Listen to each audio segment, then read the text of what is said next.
have our subconscious mind, which is kind of like the memory vault of our different things that had happened to us in our lives.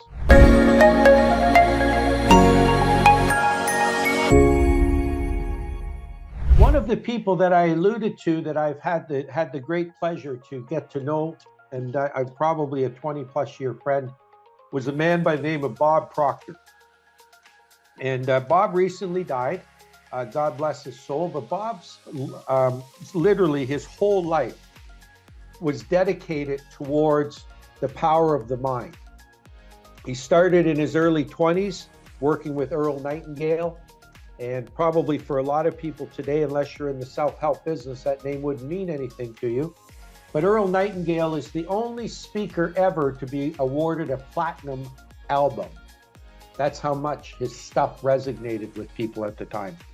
And Bob very quickly became his vice president. And then one day Bob said, we should take this out, do seminars and stuff like that. And Earl said, Bob, I'm doing pretty good right now, just the way we're doing it. But if you want to do it, go ahead. And that was Bob's beginning of being a speaker and a trainer, and literally millions of people that he helped over his course of the next 70 years.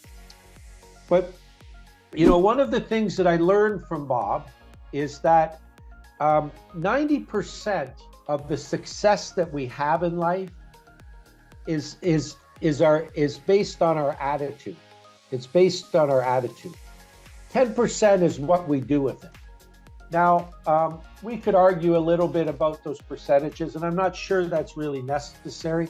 But what I do know is this: is that he drew a picture for me, and the picture was basically a stick man, and he made a round head. I'm trying to paint the picture for you, and he put a line through the middle, and he said, Mark, he says, if you take the complicated and bring it down simple, he said, the mind is pretty much broken up into two areas. Now, a doctor will tell you more, but for what we need it for, it's basically two areas.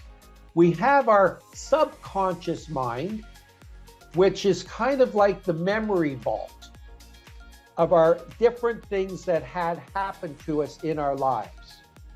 And that memory vault hopefully stops us from doing the things that possibly hurt us in the future, such as if a cat, you've all heard the cat stepped on the hot stove, they'll probably only do that once because they learned it and it goes into their subconscious mind.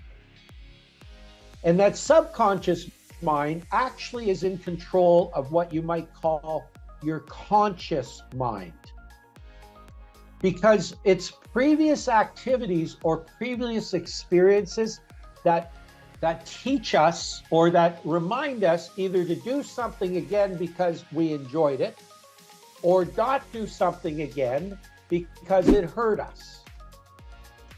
So for some of you that are with me today, maybe not all of you, but we've all had different life experiences. For some of you, your previous experiences are affecting how you are going to perform moving forward. For example, if you grew up in a household where a father maybe wasn't very nice to the mother, well, you might end up getting married and be one or the other and think that's acceptable. You may have grown up in a household that was very humble and didn't have much, and it was always played upon you. Oh, you want to play hockey? Yeah, that's too damn expensive. We don't have that kind of money. Oh, you want to play baseball? Where are you going to get the glove? We got no money to buy a baseball glove. Heck, what your father makes, we're lucky to even have groceries on the table. So what happens is that, and this subconscious mind starts building a database, using today's terminology, building a database of memories, and those memories then form what our actions are in our conscious mind. So in order to be successful in sales, for a lot of us, we have to get rid of that negativity in our subconscious mind and almost reprogram our conscious mind. So one of the things that I did almost really early on in my training business was I created this thing called a leader's creed. Now, what the Leader's Creed is, gang, in the simplest format, it's affirmations. And an affirmation is a statement made first person present tense. So an affirmation is that if you tell yourself enough that, gee whiz, that outfit looks good on you, you're going to walk out the door feeling that outfit looks good on you. If you tell yourself, gee whiz, you know, I look really good, or gee whiz, I'm smart, or gee whiz, I'm good at this, and you tell yourself enough, you will then retrain how you look at yourself. And for some of us, this is where we need to start. So the Leader's Creed is a statement made first person present tense.